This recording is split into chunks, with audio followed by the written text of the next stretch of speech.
7 років тому, 27 лютого, російські військові захопили будівлі Ради міністрів та Верховної Ради Криму, над якими були встановлені російські прапори. В той же день на позачерговій сесії парламенту прем'єр-міністром Криму був призначений лідер Руського єдинства Сергій Аксьонов. А на 25 травня 2014 року окупанти запланували референдум нібито з питання державної самостійності Криму. На внеочередном пленарном заседании мы приняли решение о проведении 25 мая всекрымского местного референдума о предоставлении Автономной Республике Крым статуса государственности, которая будет строить свои отношения на основе договоров и соглашений. Так звана влада Криму пояснювала це тим, що уряд у Києві прийшов до влади незаконним шляхом, а в Криму нібито хочуть самостійно вирішувати долю півострова. Вже на першому так званому засіданні уряду Криму Аксьонов заявив, що звернувся до Владимира Путіна по допомогу, а дату референдуму перенесли на 30 березня. Я принял решение обратиться за помощью к Владимиру Владимировичу Путину с целью оказания содействия в наведении законного конституционного порядка на территории Автономной Республики Крым. 2 березня Путін нібито бере дозвіл у Ради Федерації щодо використання військ на території України. Хоча насправді російські військові контролювали територію Криму ще з кінця лютого. Президент Росії весь цей час влаштовував спектакль для всього світу, а присутність російських військових на півострові визнав лише у квітні 2014 року. Это были российские солдаты или нет? Это были местные силы самообороны. За спиной сил самообороны Крыма, конечно, встали наши военнослужащие. Они действовали очень корректно, но, как я уже сказал, решительно и профессионально. Это факт, мы никогда его не скрывали. Наши вооруженные силы, прямо скажем, блокировали вооруженные силы Украины, расквартированные в Крыму. Дату незаконного референдуму перенесли на 16 березня. На ньому винесли всього 2 питання – приєднання Криму до Росії на правах суб'єкта федерації або відновлення Конституції 1992 року зі збереженням Криму в складі України. Референдум, який проводили поспіхом, був лише картинкою для всього світу про нібито волевиявлення жителів Криму. Не дивлячись на заяви окупантів, явка була низькою, а голосування проводилось із порушеннями. Сколько вам по цифрам? А? Вы же каждые 2 часа считаете, сколько людей уже есть? Больше 50%. Это сколько человек? Ну, больше 50. А сколько у вас на участке зарегистрировано? 1800. Больше половины. Да. Ну, мы точно прям количество не можем сказать приблизительно, потому что мы только 8 будем подсчитывать. Ну, меньше половины. Ну, столько вот здесь. Сколько было? На 6 часов, Ларис. Сейчас, сколько было на 6 часов примерно? Ну, 20%, вот так, 30 где-то, да? Нет, больше. Ну, может, да, чуть больше, но меньше половины намного пришло голосовать людей. Угу. Мы же вас неправду говорили. Теперь давайте расскажите, кто говорит неправду, как председатель. Без комментариев, я же сказала. Тоді журналіст телеканалу АТР зміг тричі отримати бюлетень для голосування на різних дільницях. Вот там образец заявления. Значит, пишите все то же самое, только, ну, естественно, свою фамилию, имя, отчество. И когда доходите вот сюда до улицы, я вам скажу, как правильно написать, потому что у нас же здесь зарегистрирован другой адрес. Хорошо. А я сейчас пока вас вношу в список. Кримські татари так званий референдум бойкотували, а Меджліс заявив про невизнання результатів незаконного опитування. О том, что в условиях, когда на улицах войска, в условиях, когда полная правовая вакханалия, объявление хоть какого референдума, а также в отсутствии законодательства, это является действием дальнейшей дестабилизации ситуации в Крыму.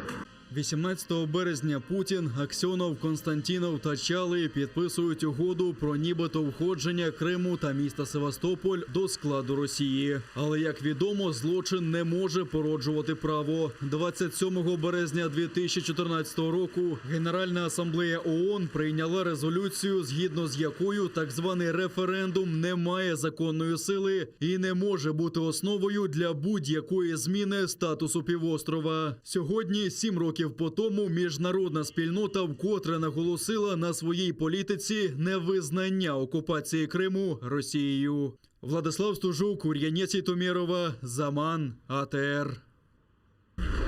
Об'єднуємо світ на базі Кримської платформи. Президент України Володимир Зеленський опублікував пост у Твіттері, в якому запевнив, що влада докладає всіх зусиль для повернення окупованого півострова, а незаконний референдум, який організувала Росія в Криму, назвав фейковим. 7 років тому Росія влаштувала фейковий референдум у Криму. Україна вперше після незаконної анексії підготувала стратегію деокупації та реінтеграції півострова. Ми об'єднуємо світ на базі Кримської платформи, щоб повернути Україні українське. Крим – це Україна. Україна запросила Словенію приєднатися до Кримської платформи. Про це повідомив міністр закордонних справ України Дмитро Кулеба під час спільного брифінгу зі своїм словенським колегою Анже Логаром. Кулеба заявив, що ухвалена РНБО стратегія деокупації Криму складатиметься з 2 політичних блоків – внутрішнього і міжнародного. А Кримська платформа – ключовий елемент цієї стратегії. Безумовно, ключовою ініціативою є запуск Кримської платформи. 7 років після початку незаконної окупації Криму Російської Федерації, після всіх тих системних порушень прав людини, які вчинила Росія на окупованих територіях, це не лише політично і юридично, але і морально правильно підтримати Кримську платформу. І та нервова, а місцями навіть історична реакція на Кримську платформу, яку ми чуємо з Росії, підтверджує, що ми на правильному шляху. Крим був, є і буде Україна. Припинити окупацію Криму і звільнити українських політв'язнів закликав Росію державний секретар США Ентоні Блінкен. У 7-му річницю так званого референдуму на офіційному твіттер-акаунті Посольства США у Києві з'явилося його повідомлення. У ньому він заявив, що Сполучені Штати ніколи не визнають незаконну окупацію Криму Росією. Через 7 років після бутафорського референдуму захоплення Криму Росією досі є незаконним. США не визнають і ніколи не будуть визнавати незаконну окупацію Криму Росією. Крим – це Україна. Ми закликаємо Росію негайно припинити окупацію Криму, звільнити українських всіх політв'язнів, яких вона незаконно утримує, і повернути Україні повний контроль над півостровом. В російському міністерстві закордонних справ назвали Кримську платформу агресією проти Росії. Речниця установи Марія Захарова навіть пригрозила, що участь країн в перемовинах там сприйматимуть як недружній крок та навіть посягання на цілісність Росії. Вкотре множила брехні про насильницьку українізацію та порушення прав російськомовних в Україні, а анонсовану Кримську платформу назвала безсоромною зневагою до міжнародного права під наглядом західних кураторів. В українському МЗС вважають, що істерика країни-агресорки свідчить про правильність дій України.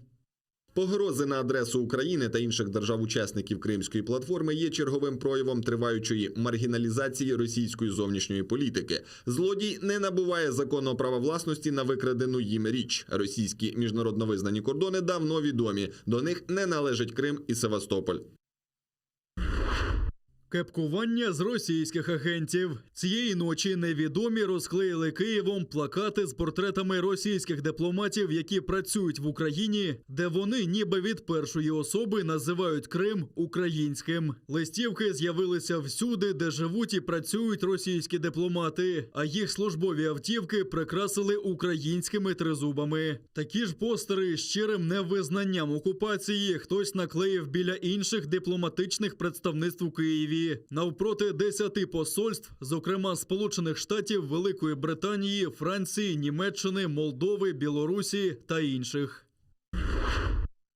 Колективне донесення на сусідів. Десяток жителів Зарічного Сімферопольського району записали відеозвернення до окупаційного ФСБ. Скаржаться на своїх односельчан, які не хочуть, щоб через їх ділянки проходила швидкісна магістраль. Під час будівництва нової траси окупаційна влада планує знести весь центр села і десятки садиб. Люди обурюються, бо ж не вірять в компенсації від окупантів та й віддавати оселі під знесення не бажають. Вони запропонували прокласти дорогу в обхід ближче до Аянського водосховища або до військового полігону. Доносчики ж назвали їх зрадниками, які ведуть антиросійську пропаганду через спільноту села у Вайбері та навіть угледіли американський слід. По крайней мере, один из членов группы, с ее же слов, длительное время проживала в США и вел некую деятельность совместно с администрацией президента США, мы сможем предполагать, в чьих интересах ведется эта деятельность. Кроме того, в ходе разработки планов проведения дороги этим же лицом был предложен вариант прохождения трассы со значительным изъятием земель военного полигона Ангарский. Из последующих ответов военных стало известно, что подобные действия могут поставить под вопрос целевое использование полигона, а значит навредить обороноспособности нашей страны. Окупанти накрили артилерійським вогнем українські позиції поблизу Верхньоторецького та Водяного на Приазов'ї. Гатили з мінометів 82-го та 120-го калібру, а також з гранатометів різних систем та великокаліберних кулеметів. На підступах до Лебединського та Трудівського ворог бив з автоматичних станкових гранатометів та кулеметів великого калібру. Обійшлося без втрат в лавах об'єднаних сил, а на всі 10 ворожих обстрілів відповідали вогнем. Українська сторона СЦКК повідомляє про грубі порушення з боку збройних формувань Російської Федерації на непідконтрольній території. Варто наголосити, що за даними СЦКК, більшість обстрілів позицій Збройних сил України здійснюється з метою провокування українських підрозділів на відкриття вогню у відповідь. Для припинення провокацій українською стороною СЦКК через СММ ОБСЄ оперативно вводився режим тиші. Про всі порушення з боку окупантів українська сторона СЦКК поінформувала